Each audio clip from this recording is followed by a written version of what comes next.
Well, a very good morning. Welcome to UBC TV. Good morning, Uganda Extra. Today, my name is Jagenda Semakola Ziksoka on this 31st day of this month of August in this year 2021. Now, this is the last day of this month, and of course, after today, we'll start a new month and the month of September.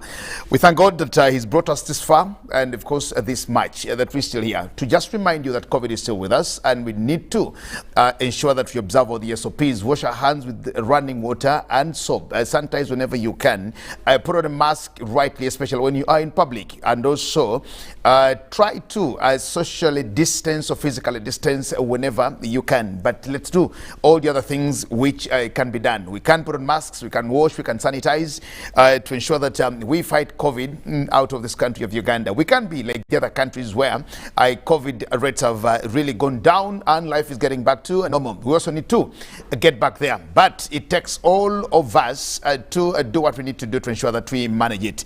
Remember, COVID is bad, it kills. We have lost people to COVID-19. Away from the discussion of COVID, or just the reminder for COVID-19, we now get to our discussion today. And joining me in studios this morning is Mr. Francis Chisirinya. He's the Acting Executive Director of the Private Sector Foundation.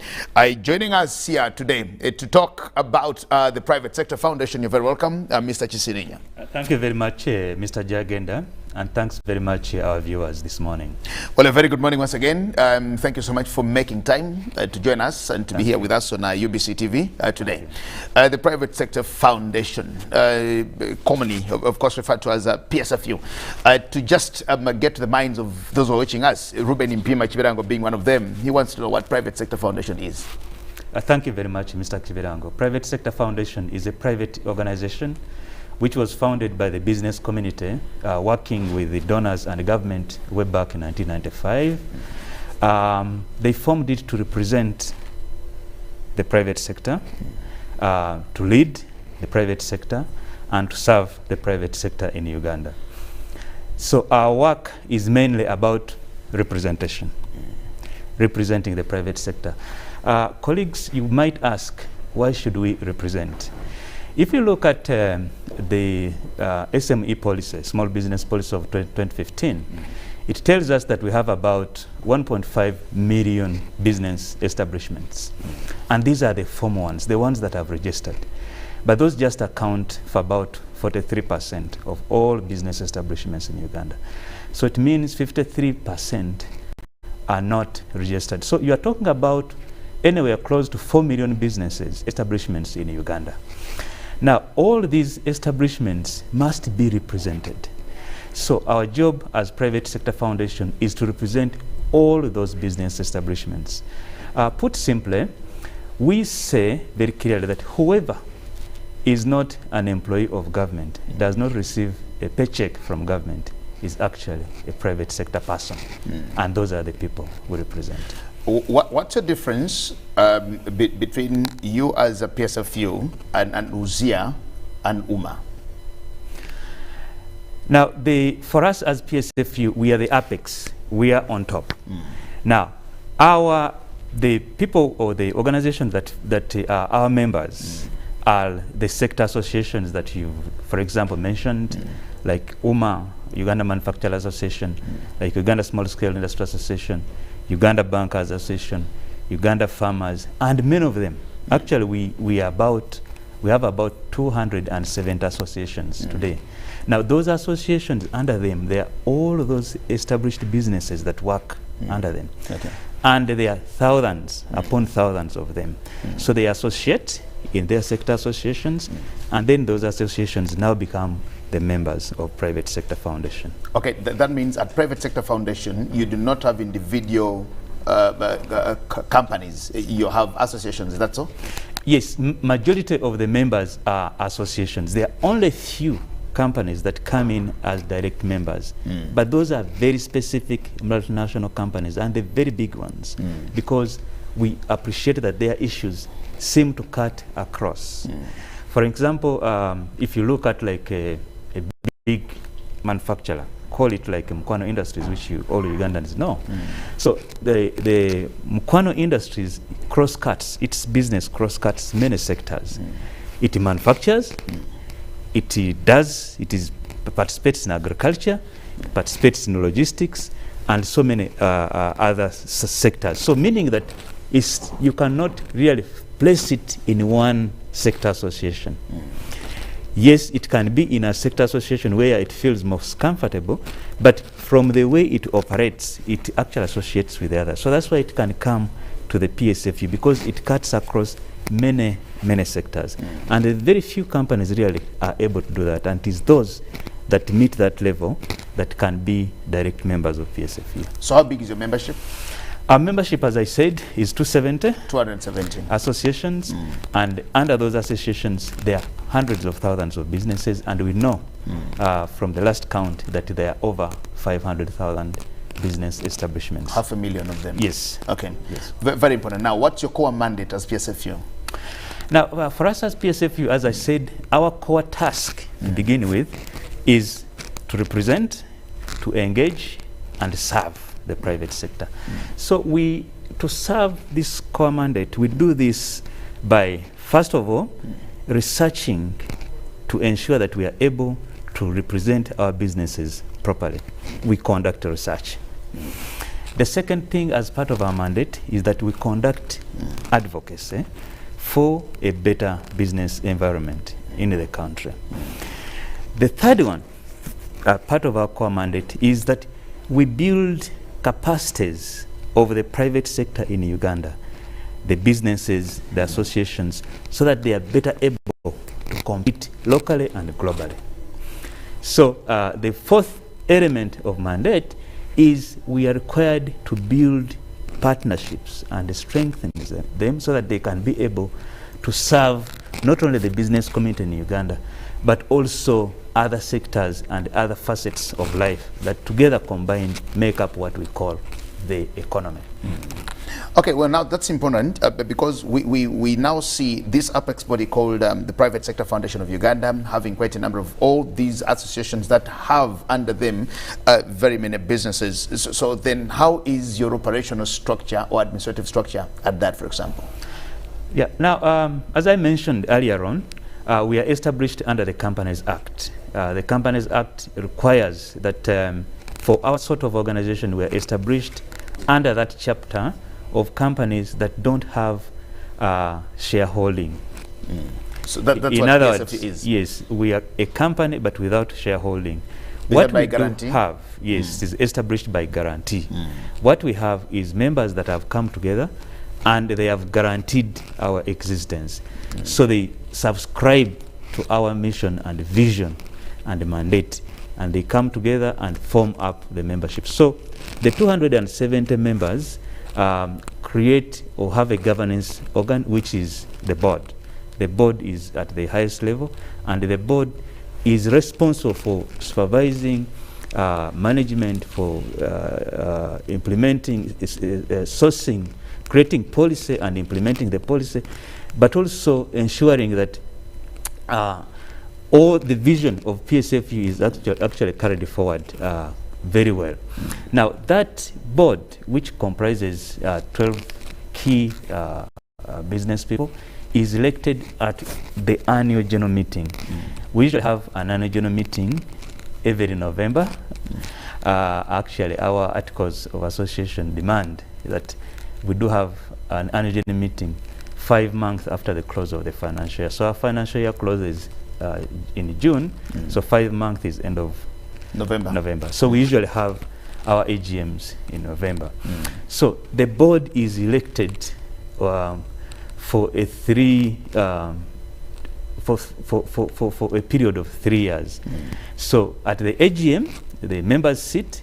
First of all, they are organized in 12 sectors. All of the sectors that bring the economy, that play a role in the economy. For instance, we have sectors like the manufacturing sector, which has so many members under us. These are the manufacturing association that you know. Those are under yes, the Small Industry Association and many others that are under there. Then you have the agriculture sector as well. The farmers associations and quite a number of those. Yes, there are many of them. Then you have the oil and gas and mining is a sector. You have the finance and banking is a sector. You have professional services like people who like accountants, lawyers, engineers, surveyors. They also form a sector, and so many other sectors, traders, and so on and so forth. So they each sit down and elect one person at the AGM.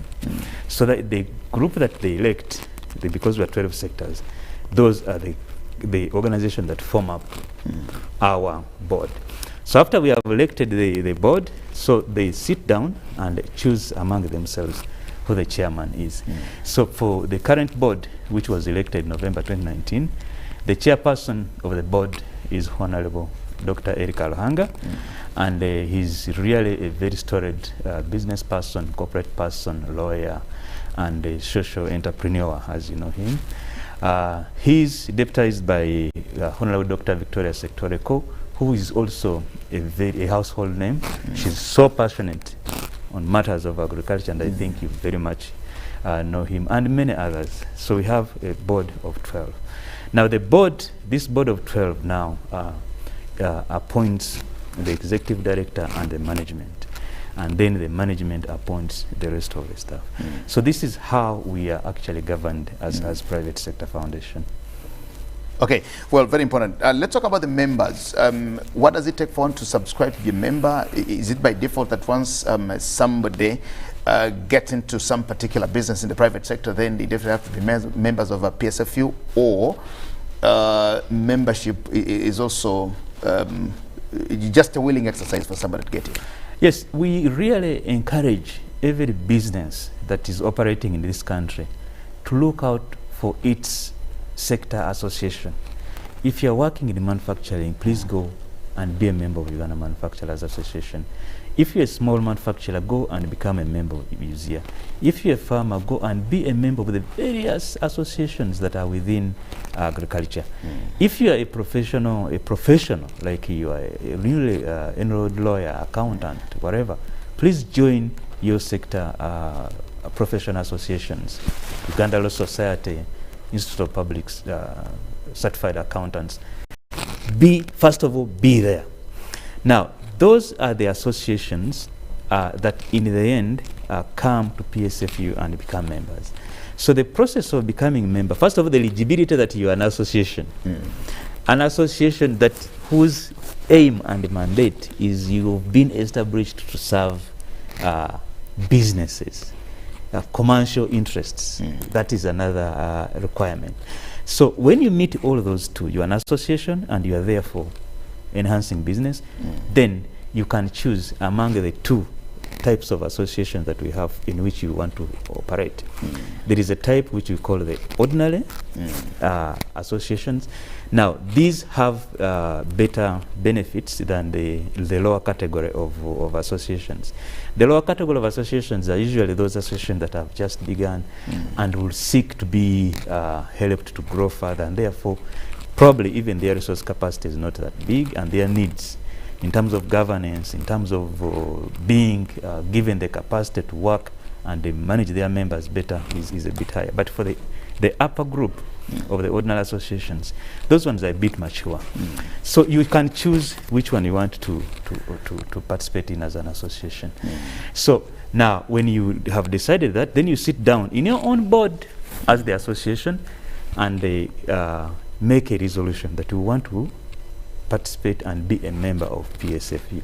So get that resolution registered with the Registry of Companies, and then you get on our website right now, see the form, the application form, complete it on the website, scan and attach your resolution and a few documents that we request for. In some cases we request for evidence that you have records, you have audited accounts.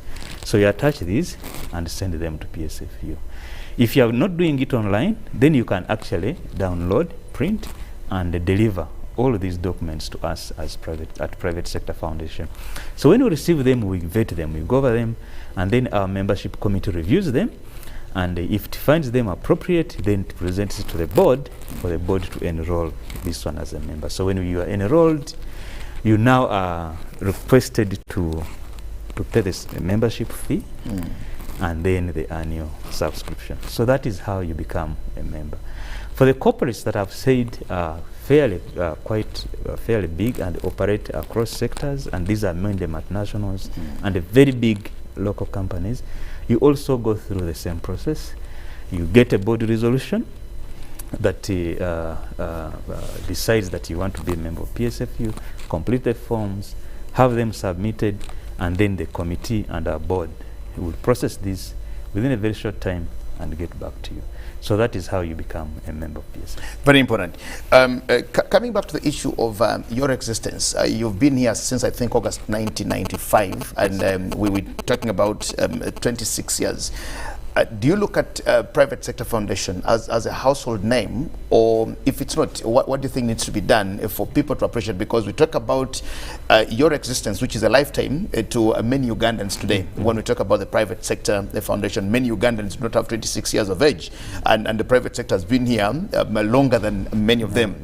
How do you feel that your name is not a household name, and what needs to be done to ensure that people do appreciate what PSFU is? Thanks very much, Mr. Jagenda. First of all, we are really pleased that we've come this far. 26 years, as you said, is really a lifetime in Uganda, and perhaps in Uganda businesses, because we know that not very many of them live to see beyond the 5th birthday.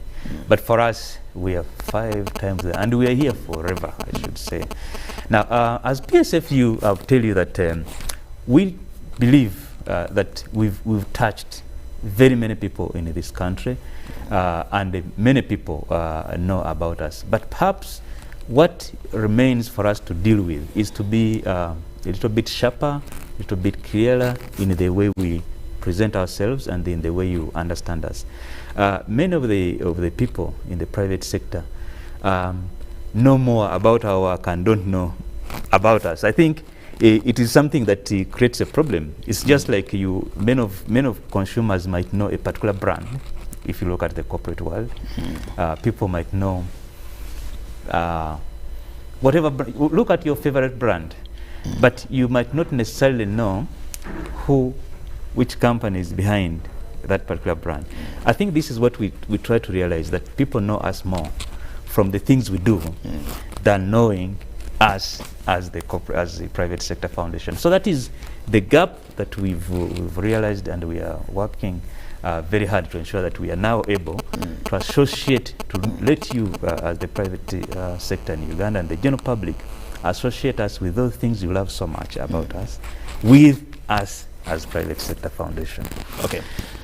During this period of the COVID-19 pandemic, there are certain things that we're just learning how to possibly do or even manage the situations. I want you to help me decipher what we mean by the private sector and the informal sector, because there is that informality also. When we talk about the private sector, we also couple it with informality and say, you know, the private sector, the informal sector, trying to create an impression or to actually distinguish between the government and what is not the government. So when we do the public sector, which you all know is government, then away from the public sector, so anything that is not government, it's either private or informal. How do we manage? How do we manage the two? What's the marriage there? Okay, thank you very much. First of all, you put it very clearly, very well. If you don't earn a government paycheck, you're actually a member, you're a private sector. It doesn't matter what you do. Whatever you do, as long as it is legal, you're actually a private sector. Now, it means the private sector is that overall big thing under which all of us generate a livelihood. If we are not on the consolidated fund. If you're not on the consolidated fund, you're in the private sector, and you're very few. I think they're about very few, just 500,000 or so. 500,000. So it means the rest of the millions workers of in Ugandans, Uganda, probably about 25 million. We're actually private sector people. Now, because of our growth and because of the level of development of our work, we can choose either to be formal or informal. Now, what it means to be informal is that you are not registered with the known business registration body. In Uganda, The URSB? Yes, the non-business body is Uganda Registration Services Bureau.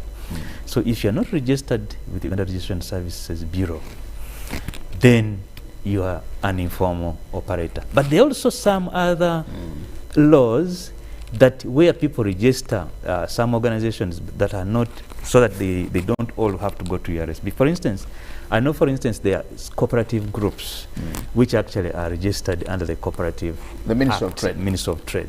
So if you have that registration of the Ministry of Trade, there's some government registration somewhere, then you are formal. People, you've been recorded in the records of the government. You are formal. So informality is illegality, in other words, because you're not under any law, you're not under anything. No, it is not an illegality, only that you are not registered. It's just like in our society today, our law requires that we register birth and death. But very few of us actually, when we get children, remember to do that. Remember to go and register our children. Doesn't mean that our children are illegal, no. Our children are legal. Or when we don't register deaths, doesn't mean we didn't lose them. Yeah, it doesn't mean that people die, people die. But they are not just registered. So this is the structure of our economy, that we do have two sides of the business establishments. The first side is those that are registered and known with the government. There is also another side of those that are not registered, but are also generating and doing services, goods, delivering goods, providing services that are very useful to the economy. They also contribute to taxes indirectly, and they are doing a number of things that are beneficial to the owners, are beneficial to the government and society. But there is a lot to lose by not being registered. And the duty as private sector foundation is to motivate as many of the business people to actually get registered. There are so many advantages. The biggest advantage to begin with is that if you want to grow, the people you want to associate with want to organizations or companies or business establishments that are registered. For instance, you want to supply some of your goods in a big supermarket. You want to supply to a big company, all supply to government. Many of them will now require you to present something that is that you are registered. So in terms of the building your business, you really have to be registered. So you should try to make sure that you're registered. Now, secondly, you also would like to the authorities to know about you. Now, if the authorities know about you, it means that the services can quickly come to you. For instance, we now have things that have come up during COVID for which government wants to support. For instance, you want to get to the small business fund when it comes through. I'm very sure they will be wanting to work with those registered companies. So if you're not registered, you will really miss out. Okay. Then there are those who want to work with the banks. You want to expand your business and you like to go to a bank and say, oh, can I have a loan? The bank will request you that you need to be registered. So it is not easy for you to build your business and develop it if you are not registered. Even us at Private Sector Foundation, we do have a lot of services, a lot of grants that are meant for you. But if you're not registered, it is you are excluded. Okay. You're excluded. Okay. Thank you so much, Mr. Acting ED, Mr. Francis Chisirinya. We'll take a break, but when we return from the break, I want you to talk to us about your 26 years of existence, what you've achieved, why somebody would actually even want to be a member of the Private Sector Foundation, the opportunities in there, and quite a number of things that we may not possibly have known, but fortunately that you are with us in studios you will help us understand this. We'll take a break and return shortly.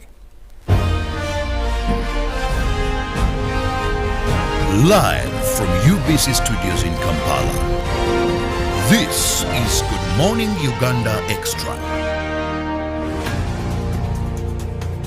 Getting GoTV was the best decision James has ever made. Finding a good place to watch football was never easy.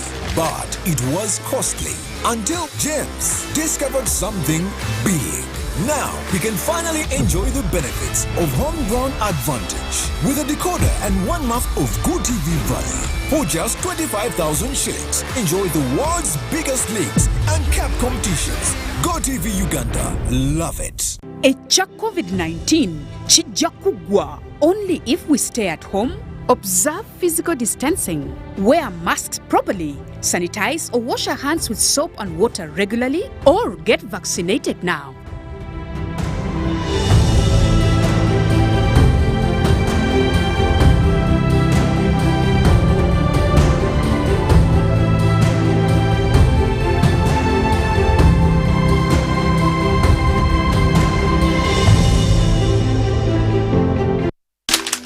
You know, you could just buy a new smartphone from anywhere in Uganda. Dial *175 *94 hash to activate their 100% double data bonus offer on weekly or monthly bundles for 3 months. Better yet, you automatically receive free 1 GB valid for 30 days.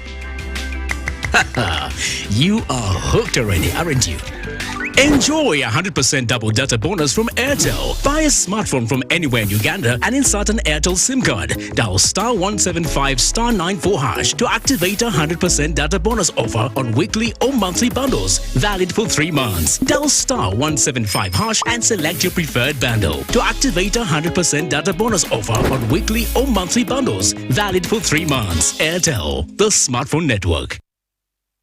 Getting GoTV was the best decision James has ever made. Finding a good place to watch football was never easy, but it was costly.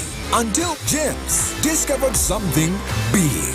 Now he can finally enjoy the benefits of homegrown advantage with a decoder and 1 month of GoTV Valley. For just 25,000 shillings, enjoy the world's biggest leagues and cap competitions. GoTV Uganda, love it. Live from UBC Studios in Kampala, this is Good Morning Uganda Extra. Welcome back from the break. We continue our conversation about the private sector. My name is Jagenda Semakola Ziksoka on a Good Morning Uganda Extra today. And with me in studios is Mr. Francis Chisirinya, the Acting Executive Director of the Private Sector Foundation, here with us to talk about strengthening the private sector in this country and, of course, during this period of the COVID-19 pandemic. Back to you, Mr. Chisirinya. For 26 years, what can you talk about and say, yes, we've been here for 26 years, whether you've known what we've done or not known what we've done, but this is what we've done. What are these achievements? Thank you very much. First of all, our biggest achievement as Private Sector Foundation is that we've been able to establish ourselves as that prime organization that represents the private sector in policy making. Policies are a very important thing to the private sector, and I would like to tell you, my colleague who is doing business, that these things called policies, these things called laws, are very crucial in your business. They will determine whether you succeed, whether you fail, whether you grow quickly or you don't grow quickly. So it is very, very, very, very important. And we as private sector must always be ready to engage and talk with the policymakers in government and tell them what we expect they should be doing for us, what we expect the laws should be, so that we do have what we call a conducive business environment. So for us as Private Sector Foundation, we are very proud that we are consulted all the time by government on all policies that they make, especially policies that concern the private sector. We have contributed a lot over the last so many years on making the national budget. You will know very clearly that about 80% of the national budget, those issues that are economy related, 80% of those issues are generally influenced by Private Sector Foundation. We want it to be more than 80%, maybe be 100%, but it is a journey. So we've been able to establish ourselves in that kind of space, and we are consulted, we engage not only in Uganda, but also at the East African level, at the ESC level, at the COMESA level, and now soon at the Continental free trade area. We are also consulted. So we are very happy about this thing. And I would like to encourage all the associations that we have, please engage with us as much as you can so that we can ensure that we represent you and make sure that the policies that the government comes up with are conducive to your operation. Now, the second thing for which we are actually very proud of is in terms of the partnerships we have built over the last 25 years. Okay. Those of you who know or who run businesses, you know very much the value of partnerships to your businesses. For us to be able to deliver our mandate of representing you, of delivering capacity building to you, of serving you, we really need so many partners to work with. First of all, government is a very, very, very big partner to private sector foundation. We have every donor of a worthy name in Uganda has partnered with PSFU over the last 26 years. As we speak, we are working with so many donors in partnerships to deliver priority interventions in your businesses. There are those interventions that require you to organize your business better, to have records. There are those interventions that require you to improve your technology. There are those interventions that require you to present yourself better in the market through marketing. There are those interventions that require you to improve your quality and presentation of your goods, and also interventions in empowering your staff, in skilling them. So we've partnered with very many donors, the World Bank, the MasterCard Foundation, European Union, GIZ, DFID, and so many over the years to ensure that this work is actually, and as we speak, I'm proud to say that the Private Sector Foundation has directly worked with over 50,000 businesses over the last 26 years, and we have played a role in improving some of your challenges and competitiveness issues at your businesses. Now, those are businesses that we have worked with. But when you look at the beneficiaries under those businesses, the workers that have been trained, and so on and so forth, there are hundreds and hundreds of thousands that have benefited from Private Sector Foundation. So we are very grateful to government and all our partners for having worked with us on this. On this, we have also over the years, again working with the partners, been able to initiate very important programs that are helping to improve the businesses that we do, what we call enterprise development. We have initiated with them programs that help to create jobs in the country. We have initiated with them programs that improve our capacity to trade across the region. I'll give you a good example. Way back in the when the East African Community was just beginning, 67. Yeah. The revival about 1998, 99, 2000, 2000, and so on and so forth. Our country, Uganda, we are very, very weak. Our manufacturing base was so weak. And here we are. The revival of the ESM? Yes, and here we are. We had to sign on things like the common external tariffs, meaning that the goods that are traded within East Africa are actually not subjected to external tariff. So what that means is that the companies in Uganda are going to compete directly with companies from other member states, Kenya, Tanzania at that time. And at that time, Kenya was so advanced in manufacturing, and we all the time as Uganda had to go down begging our partners, please allow us to import raw materials duty free, and they keep on laughing at us. But in the end, they will give you that. But we understood as Private Sector Foundation and the Uganda Business Committee that we needed to build our internal capacity. Look at what it is today. The tables have turned. It is other countries that are now telling us you cannot export your sugar here. You cannot bring your milk here. You cannot bring your maize here. Your maize here. You cannot bring you can see that all of those achievements have come through a partnership that we have built and established as PSFU and cultivated it intentionally over the years. So PSFU is proud to have contributed to this journey. Now, as we speak today, the country is battling and struggling with issues of ensuring that we improve productivity at our companies, at our factories, in our farms, in all sorts of businesses that we are actually handling. What is the issue there? The issue there is that our people, the people we work with, don't have enough skills that can help them to improve productivity.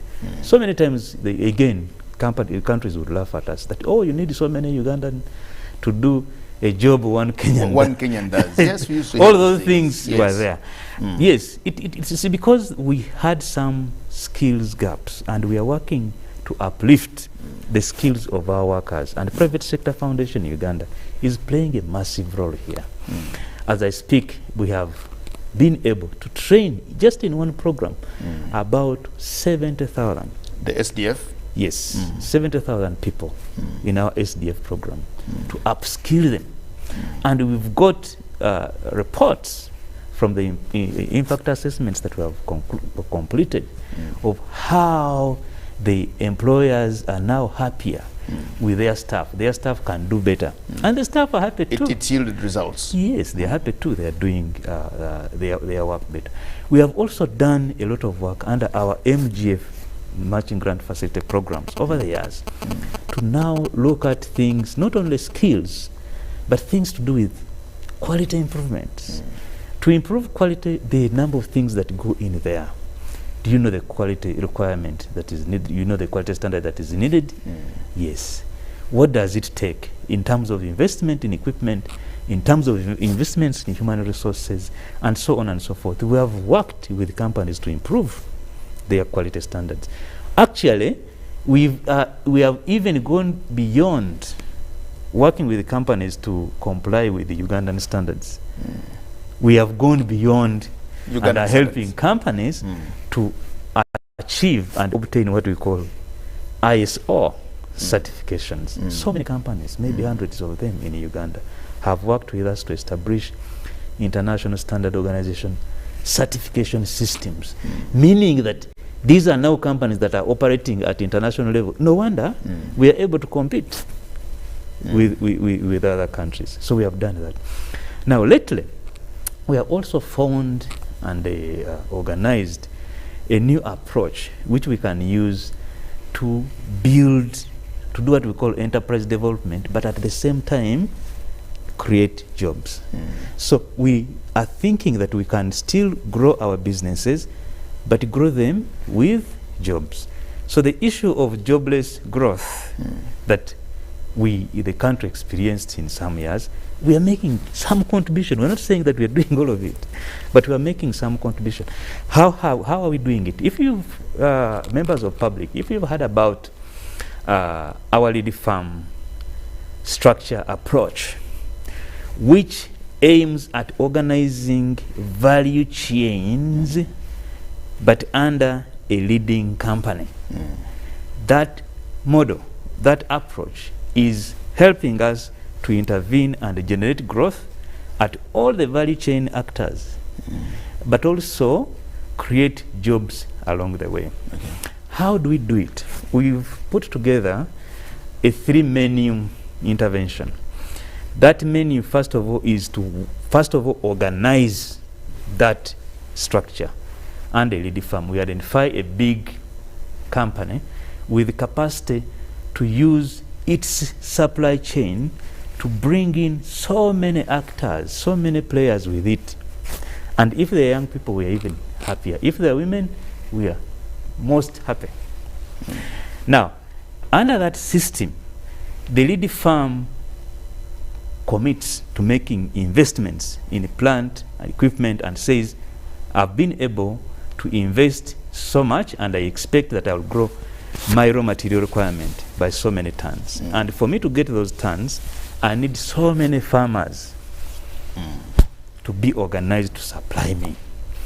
So we come in and work with this company to mobilize the farmers along the way, but organize them in such a way that, first of all, they get a contract from this company, so that whatever they produce, it will be bought. That's the first thing. The second thing, that this company communicates clearly what quality of the final product they need for them to buy, so that somebody does not now, after production, bring their product and they say, oh, this is not up to the quality. No, tell us from the very beginning. And then we work with experts from the company and outside the company to ensure that we are able to achieve that particular quality. Now, there are things that go along the way that have to come in to help achieve all of this. For instance, financial services. So we've partnered with some banks, and banks have agreed that if you have a structure, you have your suppliers within the structure, we can see their contracts to sell a certain amount of goods to this company. We are happy to extend loans without you giving us any security, without you giving us or showing us that this person has ever traded before. No history is required. And they extend the loan. So 4,000 people already have accessed loans like that. Okay. But in terms of the growth that we're expecting that all actors along this chain will be able to grow their businesses at least by 10% by the end of 5 years. And that will be creating jobs, decent jobs along the way. So our partner, MasterCard Foundation, is supporting us on this. And what we are seeing from the early results are very encouraging. For instance, we have so far signed about 22 lead firms. In other words, we have 22 value chains already structured in the way we want to work with them. We already see that there are about 150,000 job opportunities that are going to be created along the way after over the next 5 years. So ask yourself, isn't this really a huge contribution to our economy and the private sector and the younger people? So we have been able to contribute on that. Now the second area, the fourth achievement, which we have achieved as PSFU over the years, is that we have been able to work with the government to improve our competitiveness as a country. So you are very well aware that every year the World Bank publishes what they call doing business ranking. And the investors around the world are looking at these things on doing business to ask themselves, is Uganda one of those places I should go and do business? Because every time they rank you, it shows that it is easier to do business in your organization, so in your country. So what are the things that were stopping Uganda from being rated as good a country to do business in? Some of the things are as simple as, how long does it take you to register a business? Exactly. And operate it. Yes, and operate it. How long does it take you to complete a registration of, for instance, of a title of land? You know, how long does it take you to get an electricity permit? How long does it take you to get a trading license, to get a tax identification number, and all of these things? But I'm happy to say that the government, when we raise these matters under our mandate of representing our members were always saying, it is hard to do business, it takes us forever to register our business. When you go to the bank, it takes so many years or a very long time before a title can be verified, it can be registered. So the cost of doing business is high. So government accepted, and we thank them very much for that we as PSFU implement those interventions that are able to address those things that affect doing business and affect our ranking in doing business. So under our bank supported Competitiveness and Enterprise Development Program, we've been able to intervene and have massive reforms undertaken at the business registry. If you want to register a business today, it takes you a day at the maximum. If all your paperwork is okay, maximum a day. But you can even get a registration under hours, 4 hours you can. So that is one of the biggest things that we have achieved. We have also worked with the lands registry to modernize its systems, digitize them, decentralize and create land offices, registration offices, zone offices and things like that. So there, we now can tell you that you can have your titles registered within 25 days. And this is a very big help to the people who are doing business. Okay. Well, I want to thank you so much, Mr. Chirinya, for the achievements. The question that I would ask, but of course the achievements have actually covered it in there, to just know, apart from being a member and maybe doing advocacies, what are the other things that your members do benefit? Now that our time has run out, in the next maybe 2 minutes, talk to me about Kasita, for example. When you hear Kasita wanting to do demonstrations because of taxes now, there is an issue of taxes currently, of the different private sector players were saying they are now getting taxes from us in terms of kilograms, which is very outrageous. How are you helping in that particular scenario? How do you come in to complement, to supplement the works of Kasita in just about 2 minutes before you get out of studios, because that's another very hot one lately? Yeah, thank you very much. And the members who are watching us outside there, you'll know that PSFU, as I said, represents its members. So we are representing Kasita, and we are working with Kasita together with our members to address policy challenges that are affecting the business community. So this time, ladies and gentlemen, with the COVID and all the things that it has brought, that have increased the cost of doing businesses. You now have to sanitize, you have to social distance, you have your suppliers have increased the prices, and so on and so forth. These things have increased the prices so much for the things that you need to stock and sell. Now, what we are engaging on with the government is to tell them that, you see, prices have increased so much, and the customers are now not that many. Exactly. Now, what you should help us as government is to do stimulus packages as one thing, but the second thing, also do things that don't increase the cost of doing business. And we have seen in the last financial year, or the financial year that we are now in, government increased taxes. Of course, these taxes increase the cost of doing business, the cost of things. Fuel was increased. Now you've just talked about textiles. Textile taxes were increased. Internet taxes. For the manufacturers, raw materials, you got, for instance, in the plastics, they got tax increases. So cost of energy, cost of transport, yes, the interest rates. We're telling government, no, look, this shouldn't be the time for you to increase. Yes, you are under pressure to get money, but this should be the time, because we are all under problems, really. Let us not. So we have engaged together with Kasita and the government to ensure that these taxes come down. We have engaged the Minister of Trade, we have engaged the Minister of Finance, we have engaged Uganda Revenue Authority on this, and we are seeing some progress. Already the URA published a statement the other day that about 90% of the textiles and fabrics that are imported in the country will not be charged using those kilogram assessment method, the 3.5 or $3 per kilogram. 90% of the garments are not going to be affected. But we still have a 10%, which we are still engaging on with the government, together with the Kasita, to see how that can be worked on. We have also worked on other areas, like in terms of the taxes on raw materials for plastics, and these have been stayed. We also continue to talk to government to find out if they can have a mechanism of reducing the excise tax on internet bundles, so that during this, after COVID, you know, almost everything, within COVID, everything has gone online. Okay? So we really need to have cheaper internet to be able to do e-commerce, to be able to trade, and succeed in this bad environment. So we really work with our members to advance their interests. Okay. Yes. In just half a minute, do you have plans of making your name a household name? What do you want to be known for as PSFU? In just half a minute.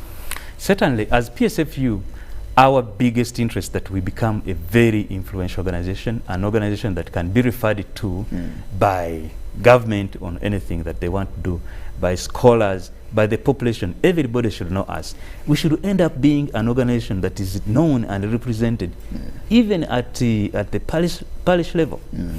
There should be somebody who knows about PSFU, who can help their other parishioners, if that is the word, on Parishioners. issues to do with the PSFU. So that is our dream, and that is our vision, and we will actually work to achieve that. Well, thank you so much, Mr. Francis Chisirinya, the Acting Executive Director of the Private Sector Foundation Uganda, for having allowed to join us this morning and for talking to us about the private sector and your strength as a private sector in managing and building capacity in this country of Uganda. Thank you so much. And to our viewers, we thank you so much, and just promise you that very shortly hereafter, President Museveni will be passing out prison officials at Kololo. And I'm just very sure that this will be coming your way.